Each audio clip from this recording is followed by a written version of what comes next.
நம்ம லைஃப்பில் நம்மளுடைய நிஜத்தை நம்ம எப்போதுமே காமிக்க மாட்டோம்.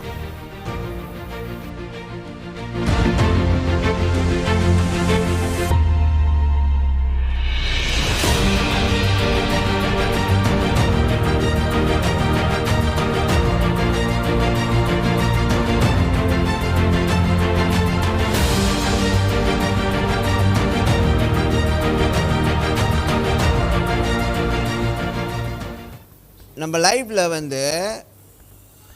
நம்மளுடைய நிஜத்தை நம்ம எப்போதுமே காமிக்க மாட்டோம். எல்லோரும் நல்லா இருக்கீங்களா அப்படின்னா எல்லோரும் நல்லா இருக்கிற மாதிரி காமிச்சிக்குவோம். அதனால தான் இன்றைக்கி அந்த வார்த்தையை அந்த காரியத்தை கேட்குறவங்கள்ட்ட எத்தனை பேர் காலையிலே கடுப்பானீங்க. அந்த சட்டையை அங்கே வச்சுருந்தா காணா போச்சு, எங்கே போச்சு, அது போச்சுன்னு சொல்லிட்டு காலையிலே ஒரு டென்ஷன்.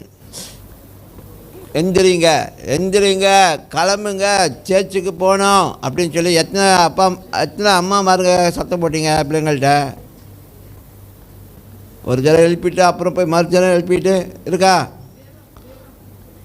கையா தூக்கு அதுதான் 1 2 வேறுங்க. ஓகே, வேறு 3 4 ஆச்சு இப்போ. ஓகே, வேறு உங்களுக்கு டென்ஷன் ஆகாது. ஓகே வேறுங்க, எவ்வளோ சந்தோஷமாக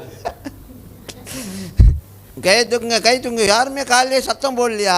ஓ கடவுளே தெய்வமே, இன்றைக்கி எங்கே நின்றுக்கிட்டு இருக்கோம் அப்படின்னு சொல்லி முன்னெல்லாம் ஆலயத்தில் நிற்கிறோம், அதமோ தேவனுடைய சமூகத்தில் நிற்கிறோம் ஹலோ அப்படின்னு சொல்லுவாங்க.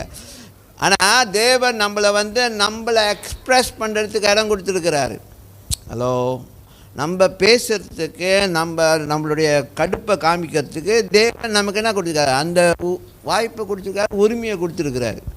அதனால தான் தாவீது சங்கீத புத்தகத்தில் ரொம்ப சிம்பிளாக பேசிகிட்டு இருப்பார். அவனுங்களாம் போட்டு தள்ளினாண்டவரே, எனக்கு எதிராக எழும்பவும் ஒருத்தவனும் உயிரோடு இருக்கக்கூடாதுன்னு சொல்லி எல்லாம் பேசுவாங்களே, பக்தர்கள் பேசுவார்களா அந்த மாதிரி. ஆனால் உன்னை ஆசீர்வதிக்கிறவங்கள ஆசீர்வதி. ஆனால் தாவீது என்ன சொல்கிறாரு? ஆண்டவரே காலே கண்ணை கட்டிக்கிட்டு நிற்கிறானுங்க என்னை போட்டு தள்ளுறதுக்கு, அவனுங்கள்லாம் ஒருவனை கண்ணு முன்னுக்கு நான் பார்க்கக்கூடாது, எல்லாத்தையும் அடித்து போட்டுருங்க ஆண்டவரே, ஒருவனும் உயிரோடு இருக்கக்கூடாதுன்னு சொல்லி அந்த மாதிரிலாம் பேசியிருக்கிறார் தாவீது. ஆண்டவர் கடுப்பானாரா? அதுதான் ஜெனுவினிட்டினா நம்ம கடுப்பை காமிக்கிறோம். ஆனால் நம்ம என்ன செய்யலாம், வெளியிலலாம் காமிச்சிடுவோம். ஆனால் சேர்ச்சுக்கு வந்தோம் நம்ம என்ன ஆயிடுறோம், நம்ம நிஜமாக இருக்க மாட்டோம். அதான் நான் கேட்குறேன், எத்தனை பேர் காலையே டென்ஷன்,